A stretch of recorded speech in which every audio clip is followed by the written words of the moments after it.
ಸಮಸ್ಯೆ ಆಗದಂತೆ ನೋಡ್ಕೊಳ್ತೇವೆ ಅಂತೇಳಿ ಮಾಜಿ ಶಾಸಕರು ಭರವಸೆ ಕೊಟ್ಟಿದ್ರು. ನೋಡಿ, ಅವರು ಮಾಜಿ ಶಾಸಕರು ಯಾವ ಆಧಾರದ ಮೇಲೆ ಇದನ್ನು ಹೇಳಿದ್ದಾರೆ ಅಂತ ಗೊತ್ತಿಲ್ಲ. ಇಲ್ಲಿಯೂ ಕೂಡ ಗ್ಯಾಸ್ ಇಲ್ಲ.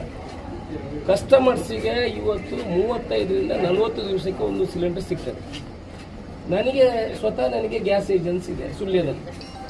ನಮ್ಮಲ್ಲಿ 40ರಿಂದ 45 ದಿವಸಕ್ಕೆ ಗ್ಯಾಸ್ ಕೊಡ್ತೇವೆ. 4 ದಿವಸ ಆಯಿತು ನಮಗೆ ಲೋಡ್ ಬರೋದು. 4 days ಜನ ಅಂಗಡಿ ಎದುರು ಕ್ಯೂ ನಿಲ್ಲುವಂಥ ಪರಿಸ್ಥಿತಿ ನಿರ್ಮಾಣ ಆಗಿದೆ. ಹೋಟೆಲ್ಗಳು ಬಂದಾಗಿದೆ. ಯಾವ ಹೋಟೆಲ್ಗಳಲ್ಲಿ ಕೂಡ ನಾವು ಮೊನ್ನೆ ಕಂಬಳದ ಹೋಟೆಲ್ ಹಾಕಲಿಕ್ಕೆ ನಾವು ಎಲ್ಲಂದ್ರೆ ನಾವು ಕಾಡಿ ಬೇಡಿ ತಂದು ಅವರಿಗೆ ಗ್ಯಾಸ್ ಮತ್ತು ಕೊಟ್ಟ ನಂತರ ಅವರು ಹೋಟೆಲ್ ಮಾಡಿರ್ತಾರೆ. ಯಾರಿಗೂ ಕಮರ್ಷಿಯಲ್ ಸಿಲಿಂಡರ್ಗಳಿಲ್ಲ. ಇವರು ಮೊನ್ನೆ ಮಾಧ್ಯಮದಲ್ಲಿ ಕೊಟ್ಟರಲ್ಲ, ಎಲ್ಲಿಯೂ ಬೇಡಿಕೆಗಳೇನು ತೊಂದರೆ ಇಲ್ಲ, ಎಲ್ಲಿಯೂ ಶಾರ್ಟೇಜ್ ಇಲ್ಲ. ಈಗ ಕೊಡಲಿ ಅಲ್ಲ. ಈ ಪರಿಸ್ಥಿತಿ ಎಲ್ಲಾದರೂ ಕೇಂದ್ರದಲ್ಲಿ ಕಾಂಗ್ರೆಸ್ ಸರ್ಕಾರ ಇದ್ದು ಬಿಜೆಪಿ ಅಪೋಸಿಷನ್ ಇದ್ದರೆ ಇವತ್ತು ಸಿಲಿಂಡರನ್ನು ಹೆಗ್ಲಲ್ಲಿ ಇಟ್ಕೊಂಡು ಇಡೀ ರೋಡಲ್ಲಿ ಓಡಾಡ್ತಾ ಇದ್ರು. ಆದರೆ ನಾವು ಕಾಂಗ್ರೆಸ್ನವರು ಒಳ್ಳೆ ಚೀಪ್ ರಾಜಕೀಯ ಮಾಡಲಿಕ್ಕೆ ನಾವು ಹೋಗುವುದಿಲ್ಲ. ಈ ದೇಶಗಳು ಯುದ್ಧವನ್ನು ಎದುರಿಸ್ತಿದೆ. ದೇಶ ಬಂದಾಗ ನಮ್ಮ ದೇಶ, ಅದಕ್ಕಾಗಿ ನಾವು ಯಾವತ್ತೂ ಬೀದಿಗೆ ಇಳಿಯಿಲ್ಲ. ಎಷ್ಟೋ ಜನ ನಮ್ಮ ಹತ್ರ ಕೇಳ್ತಾರೆ, ಯಾಕೆ ನೀವು ಬೀದಿಗೆ ಇಳಿಲಿಲ್ಲ?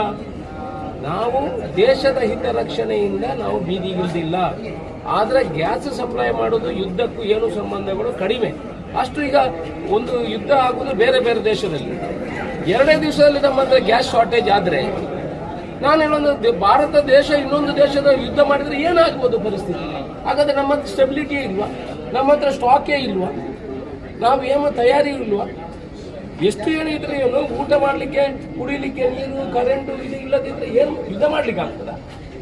ನಾನು ಹೇಳುವಂಥದ್ದು, ಇವರು ಮಾಧ್ಯಮದ ಮುಂದೆ ಹೇಳುವಾಗ ಸ್ವಲ್ಪ ಆಲೋಚನೆ ಮಾಡಿ ಹೇಳಿ ಸ್ವಾಮಿ. ಸರಿ, ಯಾವುದು ತೊಂದರೆಗಳಾಗಿದೆ, ನಾವೆಲ್ಲ ತೊಂದರೆಗಳನ್ನು ಫೇಸ್ ಮಾಡಲಿಕ್ಕೆ ರೆಡಿ ಇದೆ. ಹೋಟೆಲ್ನವರು ಉದ್ಯೋಗ ಇಲ್ಲದೆ ಎಲ್ಲೆಲ್ಲಿ ಹೋಗುವಂಥ ಆಟೋ ಚಾಲಕರು ಗ್ಯಾಸ್ ಇಲ್ಲದೆ ಪಡೆದಾಡುವಂಥ ಪರಿಸ್ಥಿತಿ ಬಂದಿದೆ. ಆದರೂ ಎಲ್ಲಿಯೂ ತೊಂದರೆ ಇಲ್ಲ, ನಾವು ಬೇಕಾದಷ್ಟು ಕೊಡ್ತೇವೆ. ಯಾಕೆ ಮಿಸ್ಗೈಡ್ ಮಾಡ್ತೀರಾ? ಇದ್ದದನ್ನು ಇದ್ದಾಗೆ ಹೇಳಿ. ನಾವೇನು ಯುದ್ಧದ ಸಮಯದಲ್ಲಿ ಈ ತರದಲ್ಲಿ ನಾವೇನು ಸ್ಟ್ರೈಕಿಗೆ ಹೋಗುವುದಿಲ್ಲ. ಅದು ಗ್ಯಾಸ್ ಕೊಡುವಂಥದ್ದು ಏನು ಯುದ್ಧಕ್ಕೂ ಅದಕ್ಕೆ ಸಂಬಂಧಗಳಿಲ್ಲ. ಬೇರೆ ದೇಶದಿಂದ ತರಿಸಿಕೊಡ್ಬೋದು. ಅದು ನಮ್ಮಲ್ಲಿ ಮಾತ್ರ ಯಾಕೆ ಶಾರ್ಟೇಜು? ಇಲ್ಲಿ ಕಡೆ ನಾನೀಗ ಎಲ್ಲ ಆಫೀಸರ್ಗಳ ಹತ್ರ ಮಾತಾಡಿದೆ, ಗ್ಯಾಸೇ ಬರ್ತಾ ಇಲ್ಲ, ಪ್ಲಾಂಟಲ್ಲೇ ಗ್ಯಾಸ್ ಇಲ್ಲ ಅಂತ ಹೇಳಿದ್ರೆ ಏನು ಮಾಡಲಿಕ್ಕೆ ಆಗ್ತದೆ? ದಯಮಾಡಿ ಕೇಂದ್ರ ಸರ್ಕಾರ ಇದಕ್ಕೆ ಸರಿಯಾದ ಒಂದು ಕ್ರಮವನ್ನು ತಗೊಳ್ಬೇಕು. ಎಲ್ಲೆಲ್ಲಿ ಗ್ಯಾಸ್ ಇಡೀ ರಾಜ್ಯದಲ್ಲಿ ದೇಶದಲ್ಲಿ ಶಾರ್ಟೇಜ್ ಇದೆ. ಆನಂತರ ಇದರ ಜೊತೆಗೆ ನಿಮಗೆ ರಸಗೊಬ್ಬರ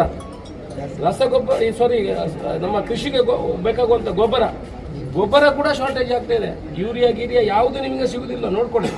ಅದರಿಂದ ಇದಕ್ಕೆ ಕಾರ್ಯಪ್ರವೃತ್ತರಾಗಬೇಕು ಕೇಂದ್ರ ಸರ್ಕಾರ. ಎಲ್ಲ ವ್ಯವಸ್ಥೆಗಳನ್ನು ಮಾಡಬೇಕು. ರೈತರಿಗೆ ತೊಂದರೆ ಆಗಬಾರ್ದು, ಗ್ಯಾಸಿನ ತೊಂದರೆ ಆಗಬಾರ್ದು. ಕೂಡಲೇ ವ್ಯವಸ್ಥಿತ ಈ ಥರ ಸುಳ್ಳು ಹೇಳಿಕೆಗಳನ್ನು ಕೊಡುವುದು ನಮ್ಮ ಲೀಡರ್ಗಳು ಸ್ವಲ್ಪ ನಿಲ್ಲಿಸಬೇಕು.